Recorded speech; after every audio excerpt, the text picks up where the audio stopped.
Hey, it's Adam Reynolds. I just want to talk to you guys for a second about why I do custom braces and what some of the advantages have been for me and for some other doctors, and why I think that if you're not doing custom braces, that you're kind of missing out on the boat because I think that's what orthodontics is going to be going uh, long term. I think it'll be the standard of care. So when we're talking about custom braces, one of the things that we're talking about is that we are looking at kind of custom control.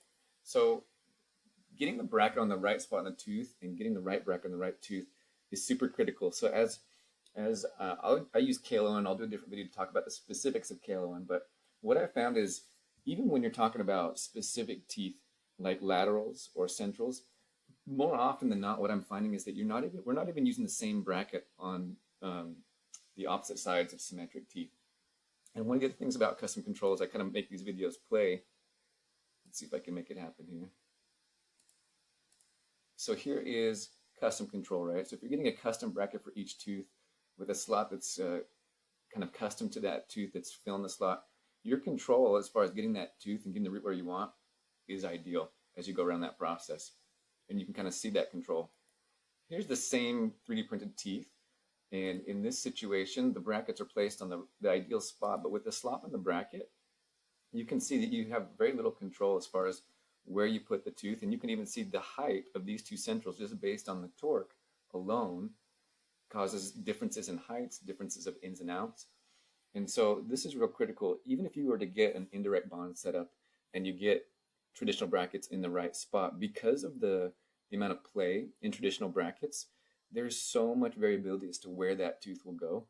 And 80% of the time it may go in the right spot, but 20% of the time it doesn't. And you're really struggling and sometimes repositioning for up in and out when really it's a torque problem. So that's one of the reasons why, as I think about this process even more, one of the other things to think about is just planning a case out. So if I'm looking at a case, what I can do is I can digitally plan that case, which you guys are familiar with in Invisalign from the beginning, and knowing where that case is going to go. So in a case like this, I know that whatever I plan is what I'm going to get. And it's not like doing a ClinCheck plan because I'm not worried about, is the tooth going to go that way? Do I have to make space? What are the design attachments?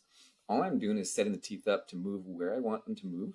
And I know it's going to go. And as I run into problems, like this upper right lateral here has a weird shape, I know exactly, okay, I'm going to have to set this tooth up to bond. I'm going to have to maybe do enamelplasty at this spot. So you kind of figure out all your problems from the beginning, which makes treatment really straightforward. Here is that case. We just bond them up and we're only 2 months in. You can see some of my grin scans here. But these cases go extremely well when we bond with custom braces because they're going exactly where we need to go. And as we monitor those virtually, we can kind of make sure and adjust rubber bands. So on average, these cases are taking a lot less appointments and a lot less time. So as far as custom braces, for me, it takes away some of those 20% of cases that don't finish well, and it makes everything kind of like a 3-wire sequence and very straightforward for me and my team. Now, that translates in other efficiencies as well. So when I'm looking at my schedule template here, it really opens up possibilities. So you'll see this is like my 2 o'clock appointment time coming after lunch. Here's a bond right here. And here's my new patient exam. And you can imagine that when I would need to be at doctor time in the new patient exam is about the same time normally I would need to sit down and bond brackets. But because with like KLO and custom brackets, that is an indirect digital setup bond. All my bonding appointments don't need the doctor. So there's no doctor time in that bonding appointment at all for me, unless something goes a little bit wrong. I need to maybe direct bond one bracket or something like that. So that really frees me up in my scheduling as well. So for example, let's say this 6-inch here becomes a debond. Well, I can certainly take care of that if I need to and not have to worry about it overlapping the bonding. So it really frees up my schedule. I know there are other doctors that they'll set up the entire morning of 5 or 6 or 7 bonds at the same time, and they'll work on their digital setups for an hour during that time because there's no doctor time needed in an indirect bond. Just to kind of give you an idea of what that kind of looks like, let me see if I can find that. So as you're curing those, there's a jig that is 3D printed, and you're taking that off and the brackets are there. And so that's something the assistant can do completely by themselves without any doctor time needed. And it's been a game changer for us in the office as well. So as you're thinking about custom braces, some of the research and white papers, this is just a white paper, I'm stealing this from KLO1, but it's incredible. If you're talking about 4 busy offices where they introduced this technology, treatment time in those offices was 24 months conventional. The nationwide average is 27 months. And their number of visits was 20 visits. And just introducing this technology in the first few months, not even being great at digital setups, that went down to 17 months and 13 visits. That's an average savings of 7 visits in office. Number of repos went down, detailing appointments went down, broken brackets went down. And I will tell you that in those same offices, in the office I'm working with, those numbers are even less now. So if your average number of visits with custom is not down below 12, then you're probably not doing it right.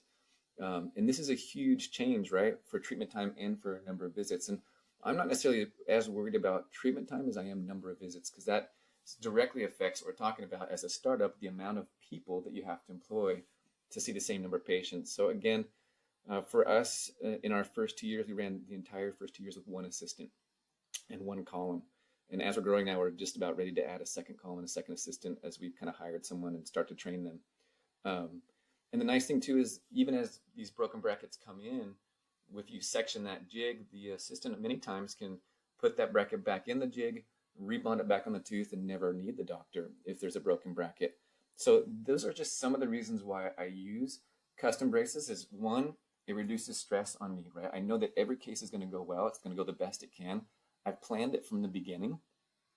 Of course, it sets us apart as we kind of talk about setting ourselves apart as a practice, but it also reduces the what I need as far as assistance. And one of the things that you'll find as you grow is that the more employees you have, the more potential problems you have. And the hardest part of running a practice is not the ortho, it's running and managing people. And so for me, this is a game changer because it's a win-win for my patients and it's a win-win for me.